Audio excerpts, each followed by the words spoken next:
तो corona lockdown को लेकर इस वक्त की बड़ी खबर आपको बता दें, पूरे पंजाब में कर्फ्यू लगा दिया गया है। कोरोना को लेकर इस वक्त की बड़ी खबर बता रहे हैं, कोरोना लॉकडाउन पूरे पंजाब में कर्फ्यू लगा दिया गया है। बड़ी खबर इस वक्त की आपको बता रहे हैं, लोगों से लगातार अपील की जा रही है, घरों से बाहर ना निकले। अब सख्ती से काम करने की ठान रही है राज्य सरकारें और इसी कड़ी में पंजाब में कर्फ्यू लगा दिया गया है। बड़ी खबर बता रहे हैं आपको, पूरे पंजाब में कर्फ्यू लगा है।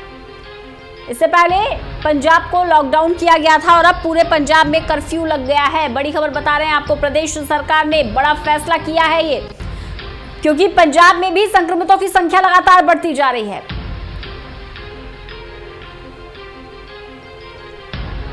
पंजाब में कोरोना संक्रमितों की संख्या लगातार बढ़ती जा रही है और कई एनआरआई हैं जिनका पंजाब आना जाना लगा रहता है, या यहाँ से लोग जो विदेश में जाते हैं अपने परिजनों से मिलने के लिए। इसे देखते हुए बड़ा फैसला, कोरोना संक्रमितों की संख्या में और इजाफा ना हो, इसी के चलते पूरे पंजाब में कर्फ्यू लगाया गया है।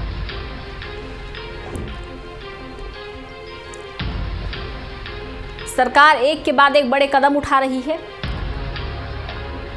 ताकि आपको सुरक्षित रखा जा सके, आपको स्वस्थ रखा जा सके, इस बीमारी से बचाया जा सके, इस प्रकोप से बचाया जा सके। कोरोना एक बड़ा प्रकोप बन गया है, ये महामारी फैलती जा रही है। कोरोना को लेकर प्रदेश सरकार का बड़ा फैसला, पूरे पंजाब में कर्फ्यू लगा दिया गया है। पंजाब से बड़ी जानकारी आपको दे रहे हैं, कोरोना ब्रेकिंग, पूरे पंजाब में कर्फ्यू लगाया गया है।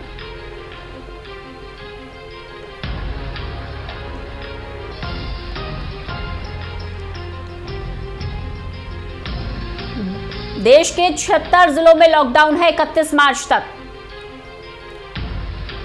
सड़कों पर सन्नाटा नजर आ रहा है। हालांकि कई जगह हमने देखा कि कुछ मौका परस्त लोग जो ऐसे समय में भी मामले की गंभीरता को नहीं समझ रहे हैं और अपना फायदा देख रहे हैं। हरियाणा से ऐसे कई लोग सामने आए, दिल्ली से कई सामने आए और पंजाब से भी इसी तरह की घटनाएं सामने आ रही थी कि कुछ लोग हैं जो लॉकडाउन का पालन नहीं कर रहे हैं और इसी को देखते हुए राज्य सरकार और भी ज्यादा सख्त पूरे पंजाब में कर्फ्यू लगा दिया गया है।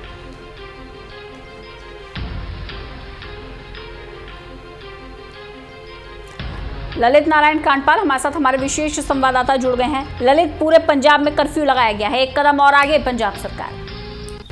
जी बिल्कुल, देखिए रंजना, आज जिस तरह से जो लॉकडाउन किया गया है 75 जिलों से लेकर 15 राज्यों को, उन 15 राज्यों में जिस तरह की स्थिति देखने में आ रही है, खासतौर पर उत्तर प्रदेश और दिल्ली में, कि लगभग सभी इलाकों के लोग जो हैं वो सड़कों पर निकले हुए हैं और बैंक से लेकर दूसरे जो दुकानदार हों, जो जरूरी सामान जिनको बोला गया था कि वो अपनी दुकान खोल सकते हैं, उस स्थिति में उस स्थिति को लेकर लगातार सवाल खड़े हो रहे हैं कि आखिर क्या ये लॉकडाउन फायदेमंद है या नहीं है।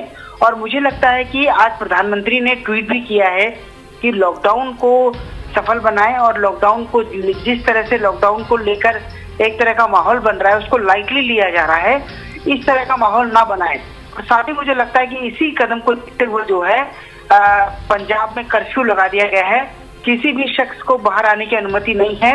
और मुझे लगता है कि यही एक तरह से, अगर इस बीमारी को हमें ठीक तरीके से रोकना है, सेकंड स्टेज में रोकना है, तो इसी तरह की स्थिति पैदा करनी पड़ेगी।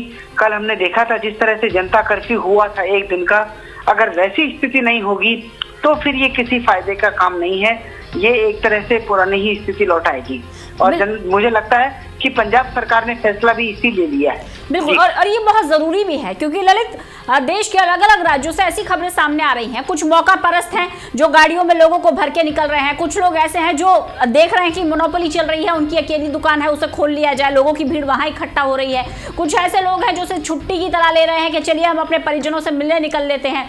जो इस तरह के माहौल को अगर हम देखें तो लोग नहीं समझ रहे हैं कि कितना जरूरी है लॉकडाउन। कोरोना से बचाव के लिए आपको एक दूसरे से संपर्क तोड़ना होगा, लोग नहीं समझ रहे और शायद यही एक वजह है कि अब सख्ती से कदम उठाया जा रहा है। जी बिल्कुल, सख्ती का आलम यह है कि खुद प्राइम मिनिस्टर ऑफिस की तरफ से जारी किया गया है आदेश की सख्ती से इसका पालन कराया जाए और जो भी लोग नियम तोड़ रहे हैं उनके खिलाफ कार्रवाई करी जाए, तभी ये चीज हो सकती है। अन्यथा आज हम कई जगह पर ऐसी जगह पर मौजूद थे जहां पर पुलिस चेकिंग कर रही थी, वहां पर पुलिस वाले खुद ये कहने लगे थे कि सर ये स्थिति बिल्कुल खराब है, इसमें तो खुद पुलिस भी जो है इस वायरस का संक्रमण हो सकती है। उनकी चिंता बिल्कुल जायज है कि जब लोग इसी तरह अगर बाहर निकलेंगे तो इस लॉकडाउन का कोई मतलब नहीं है। और मुझे लगता है कि पंजाब ने इसीलिए एक मामला कदम उठाया है। अब तक 21 मामले पंजाब में आ चुके हैं और 21 मामलों में सभी पंजाब के लोकल लोग हैं और कोई फॉरेनर नहीं है वहां पर। सबसे बड़ी बात यह है, तो ये अपने आप में एक बड़ी बात है कि जो 21 लोगों में संक्रमण हुआ है वो निश्चित तौर पर अपने आप में और ललित इसी से ये जाहिर भी होता है कि जो 21 लोग हैं इनमें से कोई भी फॉरेनर नहीं है, ये पंजाब के ही निवासी हैं, यानी कि इनका जो संक्रमण है एक से दूसरे में ट्रांसफर हुआ है। ये विदेश से नहीं आए हैं ये लोग, इनका संक्रमण एक दूसरे में ट्रांसफर हुआ है या कोई एक व्यक्ति जो विदेश से आया उससे ये संक्रमण फैलता चला गया हो। शायद यही एक वजह है कि पंजाब सरकार समझ रही है कि ये संक्रमण आगे तक ना फैले, इसलिए अब चाहे इम्पोज ही क्यों ना करना पड़े लोगों के ऊपर, चाहे बल का इस्तेमाल ही क्यों ना करना पड़े, लेकिन लोगों को घरों में ही रखा जाए। देखिए रंजना, एक चीज थोड़ा सा हमको समझनी पड़ेगी कि जो आपने कहा कि 21 लोगों में जो संक्रमण पाया गया है वो दरअसल वो बाहर से आए हुए लोग नहीं है। लोग जो बाहर से आए हैं और जो मतलब बेसिकली जो भारतीय हैं और जो बाहर जाके रहते हैं और वो यहाँ अगर वापस आए हैं तो वो फॉरेनर कैटेगरी में नहीं है, वो इंडियन कैटेगरी में है। तो इस तरह से हमको समझना पड़ेगा। तो जो विदेश से अगर कोई भारतीय भी होकर आया है तो वो अगर यहाँ पर वो संक्रमित पाया जाता है तो उसको भारतीय कैटेगरी में रखा जाएगा। तो इसको कम्युनिटी लेवल पर नहीं कहा जा सकता है। ये अभी स्तर तो इसका सेकंड ही है, लेकिन सेकंड का एक तरह से स्तर जो है मेजर लगातार बढ़ता चला जा रहा है, उसको रोकना बेहद जरूरी है। और इसीलिए जो है ये लॉकडाउन की स्थिति पैदा की गई है।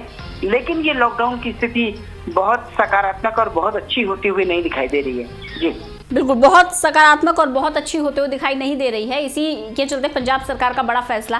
क्या अन्य राज्यों में भी ऐसी स्थिति आप देख रहे हैं ललित कि वहां भी कर्फ्यू लगाने की नौबत आ जाए? देखिए, हालांकि कल दिल्ली के मुख्यमंत्री ने कहा था कि हम देखेंगे अगर किसी और चीज में हमको ढिलाई देने की जरूरत पड़ती है या किसी ढिलाई को वापस लेने की जरूरत पड़ती है तो फिर हम उसमें विचार करेंगे। लेकिन अभी तो फिलहाल यही दिख रहा है कि जिस तरह की हम स्थिति देख रहे हैं, दिल्ली में भी काफी सारा ट्रैफिक आज बाहर निकला हुआ है और हालांकि दिल्ली में कई सारे सेक्टर खुले हुए हैं, तो टेलीकॉम है, बैंक है, जबकि कर्नाटक सरकार ने बैंकों में छुट्टी कर दी है। तो मुझे लगता है कि ये जो बैंकिंग और टेलीकॉम सेक्टर है इनको फिलहाल ऐसी कोई आवश्यकता मुझे नहीं लग रही है। लेकिन सरकार का अपने स्तर पर असेसमेंट है तो वो देखना होगा कि इसको आगे जारी रखती है। लेकिन इसमें से कैटेगरी और कम करनी पड़ेगी, तभी जाकर ये चीजें कुछ फायदेमंद हो पाएंगी। जी चलिए, बहुत बहुत शुक्रिया ललित हमारे साथ जुड़ने के लिए, इस तमाम बातचीत के लिए।